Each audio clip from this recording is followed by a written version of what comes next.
Hello, welcome to my channel, Lisa Ocampo. Don't forget to share, like, comment, and subscribe. So, eto na nga at napakaraming saluyot na kahapon na hinimay ko. So, eto pa siya. Ayan. Ang gagawin dito ay ilalagay lahat sa plastic katulad nito. After ilagay, nilalagay siya sa freezer. Naka-stock siya. So, mahilig sila sa saluyot. Baka akala nyo tayo ng mga Pilipino mahilig kumain ng saluyot. Pati sila, mahilig sila. Ang ginagawa nila dito, soup. Ginagawa nilang soup to. So, pagka ilaga na siya, pinakuluan na, ang gagawin ay bine-blender nila. So, soup na soup ang dating niya. Ganon. Lots of vitamins, diba? Hindi ko nga lang alam kung ano. Basta marami siyang vitamins. Hindi pa ako nakakapag-search sa YouTube. So, yan lang share ko. Kung ang Pilipino, matakaw sa gulay, sila rin. Mahilig din sila sa gulay.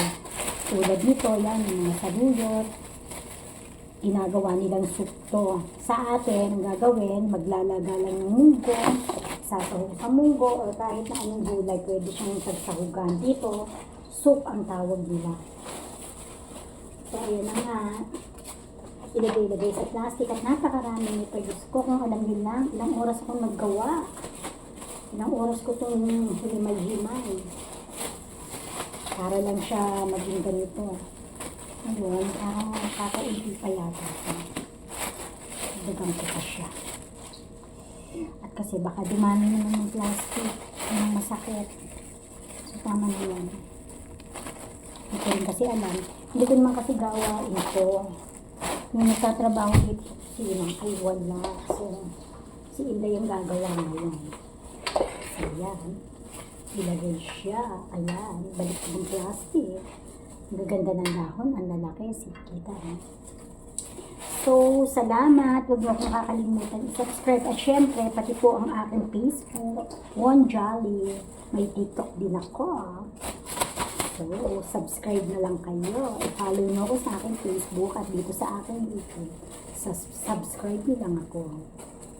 So, ayan. Ito ang buhay katulong sa ibang bansa. Pag wala ng trabaho, yung mga ganitong klaseng gawain, ikaw na rin yung gagawa.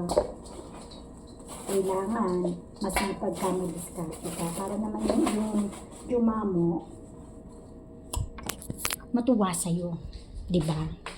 Kailangan, sa bagay, lahat naman ng Pilipino, masipag, madiskarte. So, yan ang tatak Pinoy. Diba? So, ganyan tayo. Buhay OF. Diba? Ang dami niya. Longga. Para tayo magtitinda ng saluyot. Alam niyo ba ang saluyot dito ay mahal? Napakamahal ng saluyot dito at ng okra. Ang okra dito, ginto. Ito nga yung saluyot. Minsan kasi pag ako nabili, ang isang malaking pouch na ganun ay 35 real. So, nasa 500 pesos. Nasa 500 pesos yung isang pouch. Ganun kamahal ang saluyot.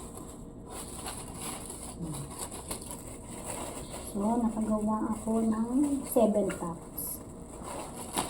7 packs siya. Para tayo magtitinda ng saluyot eh. So, pag ako ngayon, ay, buti naalala ko. Nagluluto nga pala ako ng munggo. So, titira ko ng saluyot ko. Akin na lang kaya ako. Oo nga, magluluto kasi ako ng munggo eh. So, it's mine. Akin na lang yan natira. Gagawin natin, babalutin natin sa tissue para hindi siya mabulok. Ayan. Magmumugo tayo o kaya magbubulang lang. Magbulang lang sa Tagalog, sa Ilocano, dininding. Lalagyan mo lang siya ng tuyo or daing. Pakukuluan mo lang sa kamatis, luya. Wow. Akin na to. Yung sobrang akin. Kasi magluluto nga pala ako ng munggo.